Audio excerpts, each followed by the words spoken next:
Shalom, kita bersyukur kepada Tuhan atas kasih kebaikannya dalam kehidupan kita. Kita ada saat ini itu semua karena pemeliharaannya dalam kehidupan kita.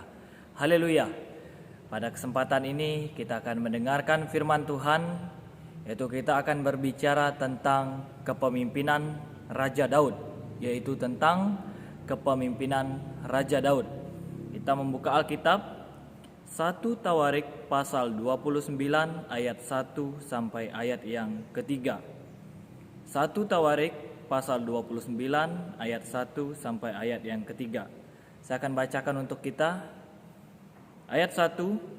Berkatalah Raja Daud kepada segenap jemaah itu, Salomo anakku yang satu-satunya dipilih Allah adalah masih muda dan kurang berpengalaman, sedang pekerjaan ini besar. Sebab bukanlah untuk manusia bait itu, melainkan untuk Tuhan Allah. Dengan segenap kemampuan aku telah mengadakan persediaan untuk rumah Allahku, yakni emas untuk barang-barang emas, perak untuk barang-barang perak, tembaga untuk barang-barang tembaga, besi untuk barang-barang besi, dan kayu untuk barang-barang kayu, batu permata syehoman dan permata tatahan, batu hitam dan batu permata yang berwarna-warna, dan segala macam batu mahal-mahal dan sangat banyak pualam. Ayat 3.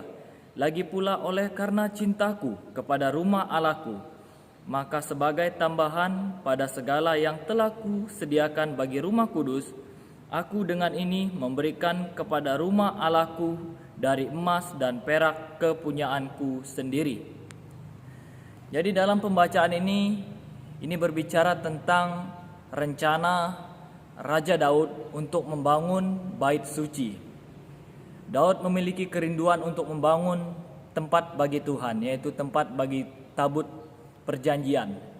Jadi dalam kesempatan ini Daud berbicara tentang bagaimana dia mengumpulkan bahan-bahan, mempersiapkan bahan-bahan bangunan untuk pembangunan bait suci yang akan dibangun oleh anaknya Salomo. Jadi anak Daud yaitu Salomo, dia yang akan membangun bait suci ini. Daud memiliki kerinduan untuk membangun bait suci, yaitu rumah bagi Tuhan di masa pemerintahannya. Tetapi firman Tuhan berfirman kepada Nabi Nathan, dan firman itu berkata kepada Raja Daud bahwa bukan Raja Daud yang akan membangun bait suci, tetapi Salomo anaknya yang akan membangun bait suci. Karena Daud adalah seorang penumpah darah, karena dia adalah seorang prajurit, jadi dia tidak layak untuk membangun bait suci bagi rumah Allah. Tetapi meskipun Daud tidak diberikan kesempatan untuk membangun bait suci, tetapi dia mempunyai kerinduan mengambil beban untuk membangun bait suci. Jadi dia mempersiapkan barang-barang yang perlu dipersiapkan. Bahkan di ayat 3 kita perhatikan, lagi pula oleh karena cintaku kepada rumah Allahku, maka sebagai tambahan pada segala yang telah kusediakan bagi rumah kudus, aku dengan ini memberi kepada rumah Allahku dari emas dan perak kepunyaanku sendiri. Bahkan emas Daud, perak artinya harta-harta Daud sumbangkan untuk pembangunan bait suci, karena dia mempunyai kerinduan untuk membangun bait suci. Jadi kita akan berbicara tentang kepemimpinan Raja Daud. Raja Daud adalah raja kedua menggantikan Raja Saul. Jadi Daud diurapi oleh Allah menjadi raja bangsa Israel. Allah mempercayakan kepada Daud untuk memimpin bangsa Israel. Allah memberikan pertolongan kepada Raja Daud untuk membebaskan bangsa Israel dalam tangan orang Filistin. Dengan kemampuan yang ada pada Daud, Tuhan yang memberikan semuanya itu. Jadi Daud mengerti sekali bahwa Tuhan yang berperan penting dalam kehidupannya. Bahkan di dalam ayat pasal 29 ayat yang ke-14 dan ayat yang ke-17, di sana Daud sadar bahwa segala harta yang dia sumbang untuk pembangunan bait suci, dia sadar bahwa semua itu adalah kepercayaan Tuhan yang harus dia kelola. Jadi dalam kepemimpinan Raja Daud, Daud adalah seorang raja yang takut akan Tuhan, kecuali dalam perkara Uria. Tetapi setelah itu dia merendahkan diri dan sujud di hadapan Tuhan.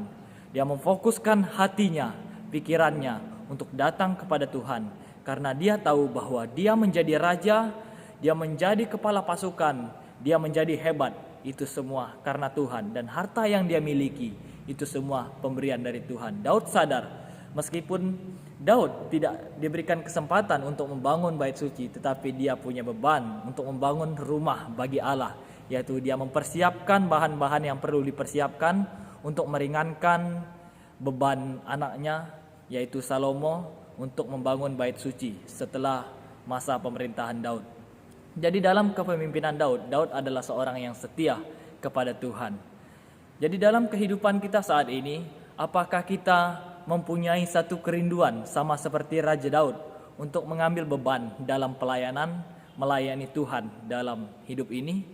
Atau apakah kita mempunyai hati sama seperti Daud, menyadari bahwa segala yang kita punya, apapun yang kita punya saat ini, itu semua adalah pemberian Tuhan yang harus kita kelola untuk kemuliaan bagi nama Tuhan. Jadi dalam kehidupan kita, jangan sampai kita memprioritaskan harta, memprioritaskan kepentingan diri kita sendiri lebih daripada kemuliaan Tuhan. Ingat, kita harus belajar dalam kepemimpinan Raja Daud.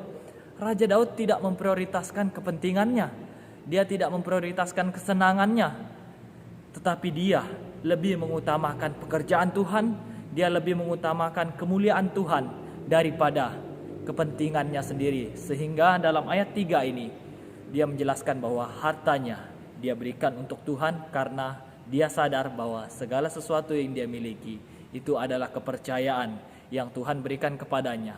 Jadi bagaimana dia harus mengelolanya untuk memuji dan memuliakan nama Tuhan. Jadi dalam kehidupan kita sebagai orang percaya, kita harus menyadari bahwa kita harus bertindak sesuai dengan apa yang Tuhan kehendaki. Kita berpikir bagaimana cara saya harus hidup.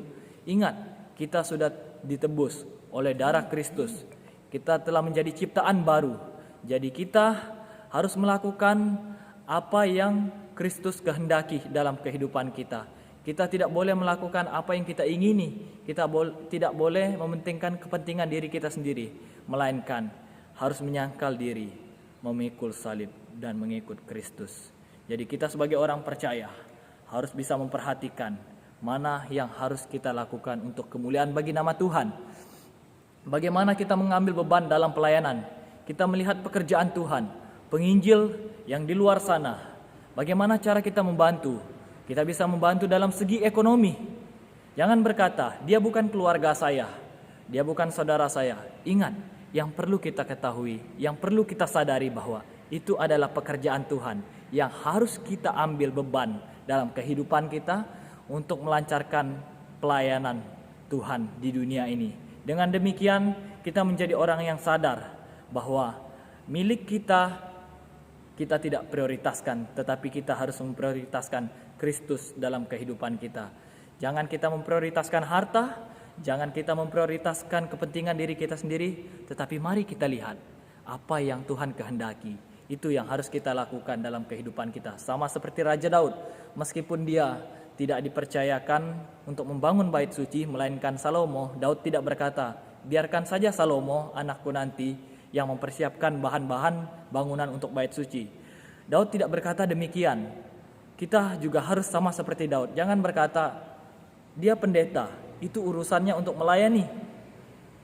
Dia majelis jemaat, itu urusannya dalam membantu jemaat untuk mengenal Kristus. Ingat, kita semua adalah orang-orang yang telah dipercayakan Kristus untuk melayani sesama. Jadi kita harus mengambil beban dalam pelayanan. Untuk apa? Untuk mendatangkan hormat, kemuliaan bagi nama Tuhan. Orang-orang yang memprioritaskan Kristus di atas segala-galanya akan diperhatikan oleh Tuhan. Terpujilah Tuhan. Haleluya.